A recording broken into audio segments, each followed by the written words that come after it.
He was a man who had mastered stillness. Park Seo-jin moved through the airport like nothing in the world could touch him. Every step measured, every expression controlled. Power sat on his shoulders as naturally as his tailored coat, and people felt it without knowing why. This was a man who didn't react. He calculated. Beside him, his fiancée adjusted her grip on his arm, smiling easily, unaware that their engagement was more contract than promise. Their future was already planned. Public, untouchable, sealed. Then Seo-jin saw her. She stood near the boarding gate, posture straight, expression calm in the way only someone who had survived alone could manage. Han Soo-yeon looked nothing like the woman he left years ago. Softer in some places, harder in others. Like someone who had learned how to carry weight without asking for help. And she wasn't alone. 2 small boys stood at her side. Twin boys. They were old enough to walk confidently, old enough to observe the world with sharp, curious eyes. One leaned closer to her leg. The other scanned the terminal with quiet seriousness. And when one of them looked up, Seo-jin's breath stopped. The resemblance wasn't subtle. It wasn't deniable. It was brutal. The same eyes. The same bone structure. The same unmistakable mark of blood he recognized from the mirror every morning. In that instant the world narrowed. The noise of the airport dulled. His fiancée's voice faded. His empire, the deals, the alliances, the sacrifices, all of it collapsed under a single, unbearable truth. The life he walked away from hadn't disappeared, had grown, and it was standing right in front of him, holding the hands of 2 boys who had never known his name. The man who built his life on control had just lost it. And the engagement meant to secure his future was already shattering. Park Seo-jin learned early that love was a liability. He grew up in rooms where voices were lowered and promises were never written down, where loyalty shifted with the balance of power and hesitation got men killed. By 25, he had buried more people than he cared to remember. Not all of them enemies. Fear respected him. Violence obeyed him. Control was the only language that ever stayed loyal. When his father was murdered in a failed coup, Seo-jin didn't grieve. He calculated. Within a year, he had consolidated territory, silenced rivals, and reshaped the organization into something leaner and colder. The city whispered his name with caution. Those who worked under him learned quickly. Seo-jin did not forgive weakness, especially his own. That was when he met Han Soo-yeon. She wasn't impressed by his reputation. She didn't flinch when his phone rang in the middle of dinner, or ask questions he couldn't answer. She spoke to him like he was a man, not a myth, and somehow that unsettled him more than any threat ever had. With her, silence wasn't heavy. It was comfortable, dangerous. For a while, he let himself forget the rules. They spent nights in quiet apartments far from his territory, mornings wrapped in borrowed normalcy. Soo-yeon laughed easily, argued fiercely, and looked at him like she saw the parts of him he worked hardest to bury. With her, Seo-jin felt human. And that terrified him, because humanity was leverage. The closer they grew, the more fractures appeared in his carefully controlled life. Rivals began to notice patterns. His men hesitated before bringing him bad news. He caught himself thinking about her safety before strategy, about her smile instead of consequences. Love was making him careless. The final warning came in blood. Convoy hit gone wrong. A message sent too close to home. A reminder that anything he loved could be used against him. Seo-jin understood then what his world demanded. If he wanted to survive, if he wanted to win, he would have to cut away the last thing that made him soft. So he made the choice. He didn't argue. He didn't explain. He left before dawn, after watching Soo-yeon sleep one last time, memorizing the rise and fall of her breathing like a habit he would have to break. He told himself she would be safer without him. That silence was kinder than dragging her into a life soaked in danger. He never looked back. In the years that followed, Seo-jin rose higher than anyone expected. Alliances formed. Enemies fell. His name became untouchable. He surrounded himself with calculated relationships, including an engagement designed to stabilize power and quiet rumors. On paper, his life was perfect. But some nights, when the city lights blurred into something almost beautiful, he felt it, the absence he refused to name. The life he had chosen over love demanded everything, and gave nothing back. He told himself it was worth it. He told himself love was a weakness he had outgrown. And for years that lie held. Until the past he abandoned found him again, and proved that love doesn't disappear just because a man walks away. The engagement was never about love. Park Seo-jin understood arrangements. He understood optics, leverage, timing. When the elders suggested marriage, it came wrapped in words like stability and legitimacy, but he heard the truth beneath them. A public union would calm investors, silence rivals, and give his empire a respectable face. A man with a fiancée looked predictable, grounded, less dangerous in the ways that mattered. Victoria fit the role perfectly. She was polished, intelligent, and ambitious in a way that aligned neatly with his world. She asked the right questions and avoided the wrong ones. She didn't press when he disappeared for hours, didn't flinch at the quiet menace that followed him into every room. With her, everything was clean lines and careful distance. Silence, mutually agreed upon. Their dinners were elegant and efficient. Conversations circled safe territory. Travel plans, public appearances, the future as it would look on paper. When she slipped her hand into his, it was practiced, confident. The ring on her finger was flawless, expensive, and empty of meaning. Seo-jin wore it like armor, another layer between himself and anything real.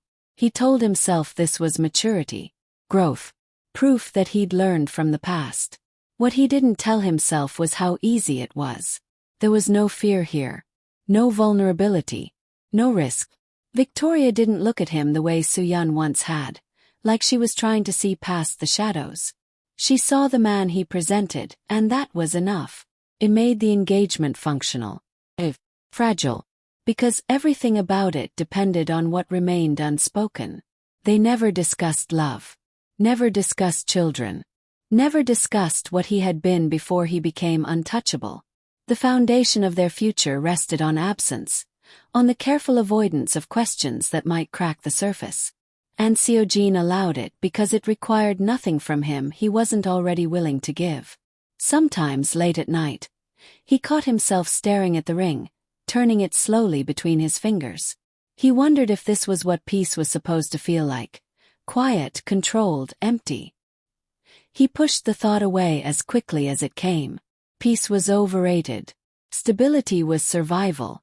On the morning of the flight, Victoria had smiled at him across the terminal, excitement bright in her eyes as she spoke about their next destination. He nodded, listened, played his part. To anyone watching, they were perfect. But beneath the surface, the engagement existed on a single condition, that the past stayed buried. Seo-jin believed he had done that job well. 6 years of silence. No mistakes. No loose ends. He didn't know then how thin that silence was. How easily it could fracture. How quickly a life built on what was never said could collapse the moment the truth stepped into the open, and took his breath away. The airport moved around him in a blur of motion and sound, but Park Seo-jin barely noticed it. He walked beside Victoria through the terminal with the same controlled stride he used in boardrooms and back alleys alike, aware of the subtle way people made space for him without knowing why. His hand rested lightly at her back, a practiced gesture. Familiar. Me. Then something shifted. It wasn't dramatic at first. Just a pause in his step. A tightening in his chest he couldn't immediately explain. Seo-jin's gaze drifted ahead, drawn by instinct more than thought, and landed on a figure near the boarding gates. Soo-jin. For a fraction of a second, his mind rejected what his eyes were seeing. 6 years had passed, and yet she stood there as if time had simply rearranged itself around her. She looked older, yes, stronger, sharper, but unmistakably the same. The same posture, the same quiet composure that had once made him feel exposed just by standing too close. His breath caught. She wasn't alone. Two boys stood at her side. Twin boys. They were close enough in height and build to be unmistakable, their small hands brushing her coat as if by habit. One leaned into her hip, restless, curious. The other stood a step apart, watching the crowd with a seriousness that felt far too familiar. Seo-jin stopped walking. Victoria took another step before noticing the absence of his weight beside her. She turned, confused, but he barely registered her presence. His attention narrowed, tunneled, locking onto the boys as one of them turned his head. The resemblance hit him like a blow. The eyes first, dark, observant, unervingly steady. Then the shape of the face, the line of the jaw, the way the child's mouth settled into a thoughtful frown that Seo-jin had seen reflected back at him his entire life. The second boy looked up moments later, and whatever fragile denial remained shattered completely. There was no mistaking it. Blood recognized blood. The noise of the terminal fell away, replaced by a roaring in his ears. His heart slammed against his ribs, too loud, too fast, as the impossible assembled itself into truth. Twin boys. Old enough to walk, to speak, to exist without him. Twin boys who carried his face into a world he had never allowed himself to imagine. Soo-yeon bent slightly, adjusting one boy's jacket, her touch gentle and automatic. She smiled down at them, and something in Seo-jin's chest twisted painfully. That smile had once been his refuge. Now it belonged to a life he had never been part of. One of the boys glanced back again, eyes lingering on Seo-jin with open curiosity. For a brief, terrifying moment, it felt like staring into a mirror that asked a question he couldn't answer. Victoria's voice reached him, faint and confused. Seo-jin. He didn't respond. Because in that moment, standing in the middle of an airport with his engagement at his side and his past directly in front of him, Park Seo-jin understood something with brutal clarity. The silence he had built his life on was gone. And the faces he was looking at were not a coincidence. They were a reckoning. Soo-yeon had learned how to move through the world without expecting anyone to catch her if she fell.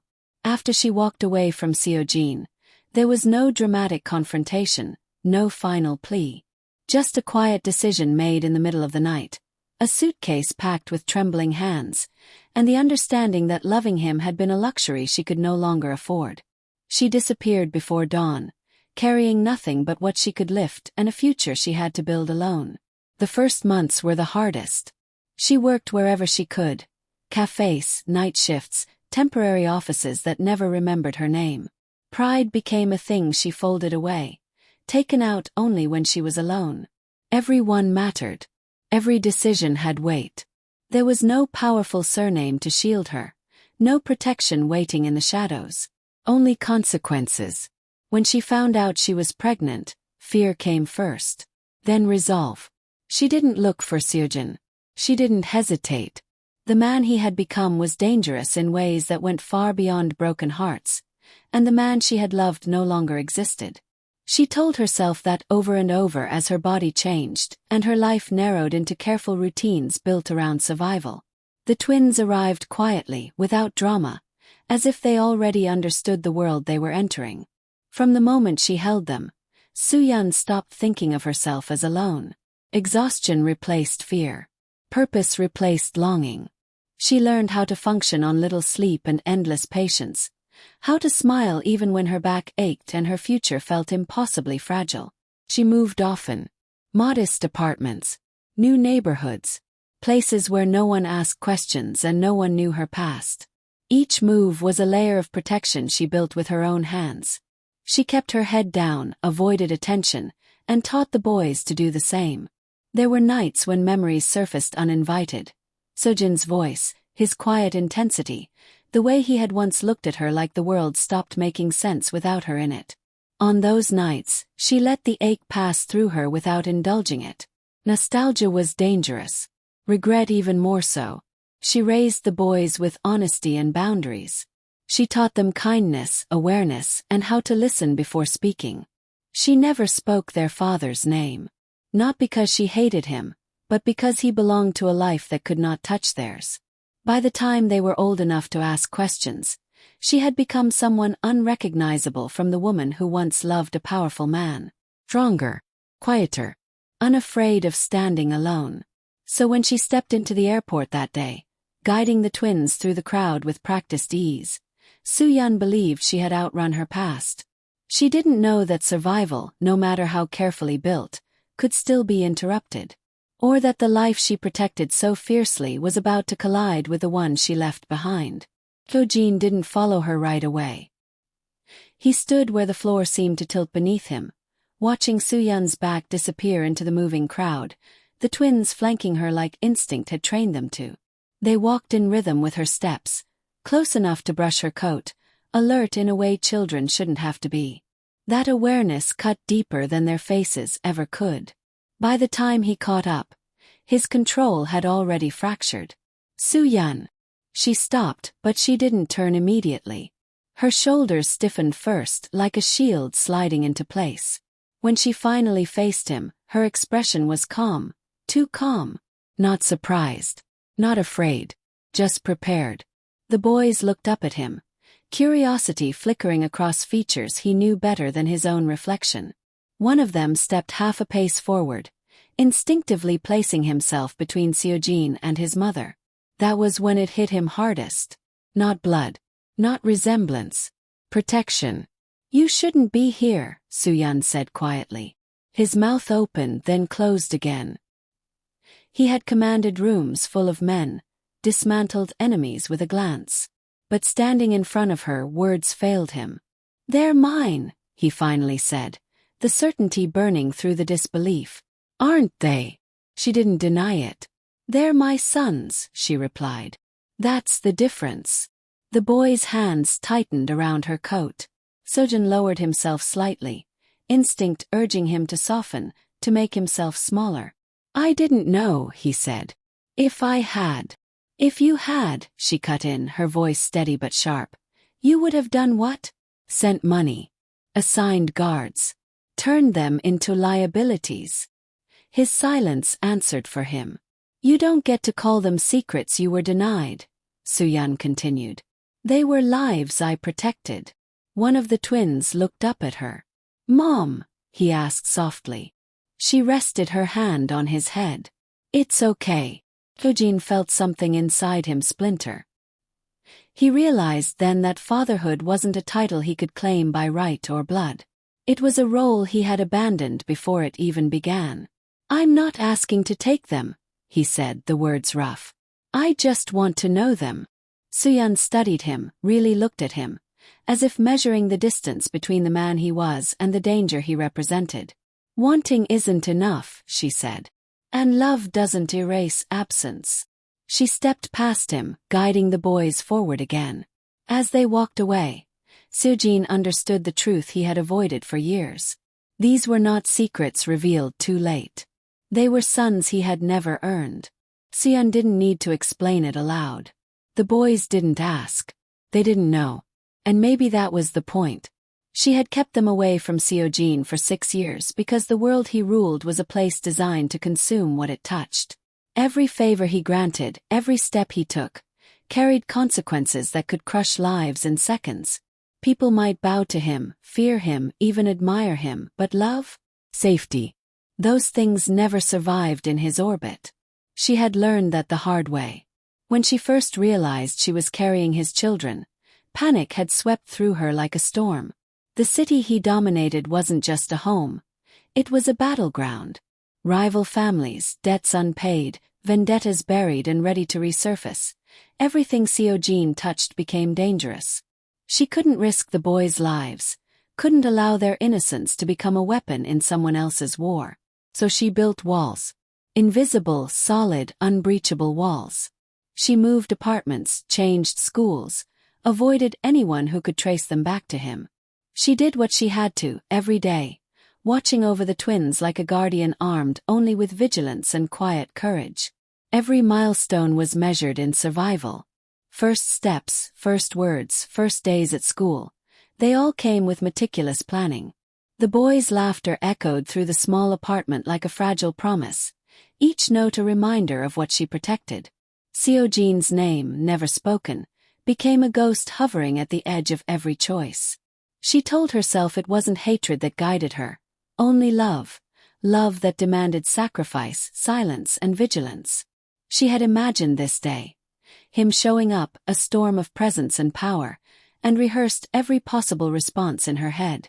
But seeing him now, his gaze fixed on the twins, she realized that years of careful planning didn't make fear disappear. Sharpened it.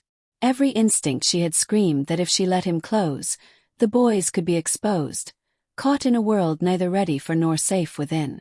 Keeping him away wasn't cruelty. It wasn't punishment. It was protection. Protection born from necessity. Born from the knowledge of what Seo-jin's life truly cost. Love, money, power. They all came with price tags she would not allow to be paid with her son's safety. And so she kept walking, guiding the twins forward through the terminal, her face calm, her steps sure. She let him watch from a distance, let him feel the weight of what he had lost, because she knew that lessons learned too late were still lessons. She would not risk them, not now, not ever, not even for the man they resembled so uncannily. In the end, the cost of a dangerous name was always too high. Seo-jin's presence was proof of that.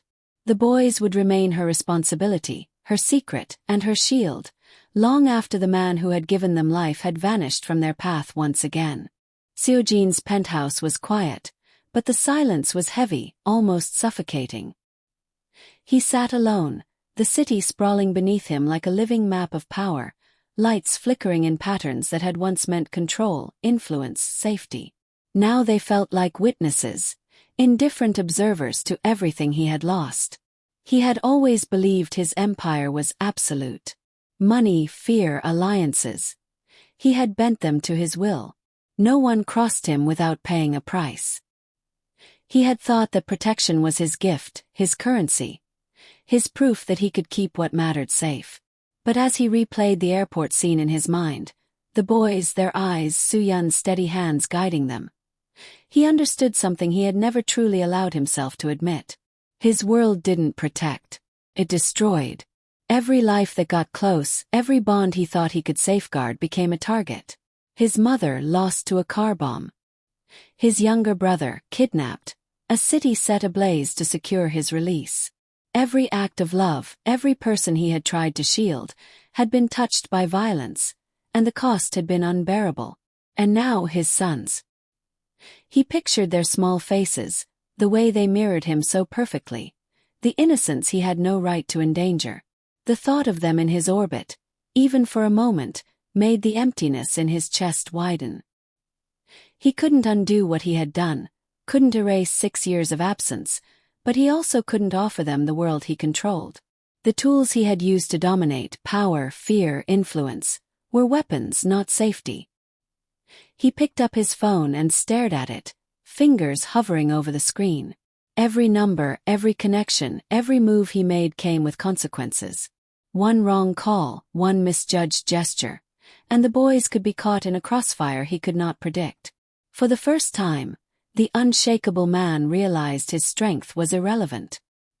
His hands could build empires, but they could not cradle children without breaking them. He thought of Soo-yun, her careful vigilance, her walls built from love and fear. She had been right all along. No empire, no matter how vast or ruthless, could shield what he had created.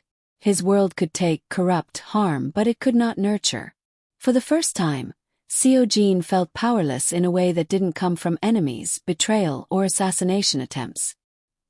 He felt powerless because he understood the truth he had spent years denying. His life, his choices, his empire, none of it could touch what mattered most without leaving scars. And for the first time, he wished the rules of power had been different. Wished that his hands, steady in violence, could be steady in care. But wishing did nothing. The boys were out there, alive, protected by walls he could never breach without risking everything. Seo-jin exhaled slowly, the skyline blurring behind him. For the first time, control felt like a curse, and power was a reminder of all the ways he could fail the only people he truly wanted to protect. His empire had built everything around him, but not what mattered most. Not love. Not family. Not them. Seo-jin sat in the quiet of his car, the city lights casting fractured shadows across his face. His hands rested on the steering wheel, but he wasn't driving. He couldn't. His mind was elsewhere, replaying every step, every glance, every small movement the boys had made in the terminal. He knew their eyes, their faces, but he didn't know their names. For 6 years, he had told himself that absence could be bridged later. That time apart didn't erase connection. But now the truth sat in his chest like a weight he could neither lift nor ignore. Names were more than words. Names were acknowledgement, identity, belonging. And he had none of it. He closed his eyes and imagined speaking to them, calling them by their names, correcting them gently, laughing with them, teaching them what he knew. But the sound stopped in his throat. He realized the hollowness of those imagined moments. He had never been there. He had never claimed them. And the more he imagined, the sharper the ache became. Soo-jun's choice made sense now, painfully clear. Keeping their names, keeping their lives separate, was a shield she had built from love. Every day, she had given them protection by removing him, by forcing absence into something safe. Every laugh, every scraped knee, every bedtime story had been hers alone to give. And he had forfeited all of it by choosing a life of power over presence. A notification buzzed on his phone. He swiped it open without thinking. Photo. Slightly blurred, but unmistakable. The twins, holding hands as they walked down a sunlit street, backpacks too large, dark curls bouncing, their small frames perfectly aligned. And beneath it, 3 words he would never forget. Junseok. Junhyuk. Soo-jun had given him the names. The weight of it nearly crushed him. For years, he had believed that knowledge could come later, that the past could be softened, repaired. But the reality of their lives, of the moments he had missed, struck harder than any bullet, any threat, any betrayal. These were his sons, and he had never spoken to them, never held them, never called them by the words that made them real. Tears he didn't expect pricked at the corners of his eyes. He had faced death, survived blood feuds, outmaneuvered rivals, but he had never felt powerless like this. A man who could command armies, who could dismantle empires with a glance, was helpless before the simple, devastating truth. He had missed everything. And yet the photo was a thread. A fragile, trembling thread connecting him to the lives he had created and abandoned. Their names were more than labels. They were an invitation, a test, a reminder of the responsibility he could no longer avoid. Soo-jun pressed the phone against his chest, closed his eyes and let the ache settle. Junseok, Junhyuk. Names he had never spoken, now echoing through every empty corner of the life he had built without them. For the first time he understood the cost of absence, and it was unbearable. Soo-jun stood at the edge of the Han River, the wind tugging at his coat and the early evening sun scattering gold across the water. He had arrived early, just as Soo-jun had requested, alone, without bodyguards, without the armor he normally carried everywhere. For the first time in years, the only thing standing between him and the life he wanted was himself. She was already there, seated on a bench, the twins by her side, faces angled toward the river as if watching its endless flow could answer all the questions left unspoken. Her posture was calm, controlled, a fortress of patience and quiet authority. And yet, Seo-jin knew she was measuring him, gauging whether he had the strength to meet the challenge she had set. He took a slow step forward. "Soo-jun," he said, his voice low, careful. "Sit," she interrupted, not as a request but as a command. He obeyed instinctively. Silence fell between them, stretching and heavy, filled only by the soft murmur of the river and the occasional laughter of the boys. "I know why you're here," she said finally. "You want a place in their lives. You want redemption. But wanting doesn't make it yours. Not anymore." Soo-jun swallowed, feeling the truth of her words cut through the years of excuses he had built around himself. He had spent his life controlling territories, people, even death, but this responsibility was uncharted. It demanded more than power. It demanded sacrifice. "I'll do whatever it takes," he said, his voice steadier now, though the weight of it pressed on him. No, she said, shaking her head. You don't get to offer half measures. You can't parachute in on weekends, leave the dangerous world you inhabit behind, and expect it to touch them safely. You have to choose. You have to give up everything that endangers them, everything that teaches them that life is a game of fear. You have to be more than the man they were born from. You have to be the man who chooses them every day. The words sank like stones into his chest. Every corner of his empire, the streets, the alliances, the power he had built with blood and fear, was incompatible with the life they deserved. To be a father meant relinquishing control, letting go of the very things that had defined him. It was a sacrifice he had never been asked to make before. Soo-yeon's eyes searched his. Can you do that? Can you be different? Can you risk losing everything you've built so they can live safely, freely, without fear? Seo-jin exhaled, letting the wind carry the tension away. He looked at the twins, so small, so alive, carrying pieces of him he had never known. In that moment he understood. Power without love was emptiness. Authority without sacrifice was hollow. I don't know how, he admitted, voice low, almost a whisper. But I'll learn. I'll find a way. I will choose them. Soo-yeon allowed a faint nod, a fragile acknowledgement of the possibility, not promise. The boys laughed, chasing each other along the grass, oblivious to the storm of reckoning their lives had already inspired. Seo-jin watched them, finally seeing clearly what he had always feared. To earn a place in their lives, he had to be willing to give up everything else. And this time he wouldn't turn away.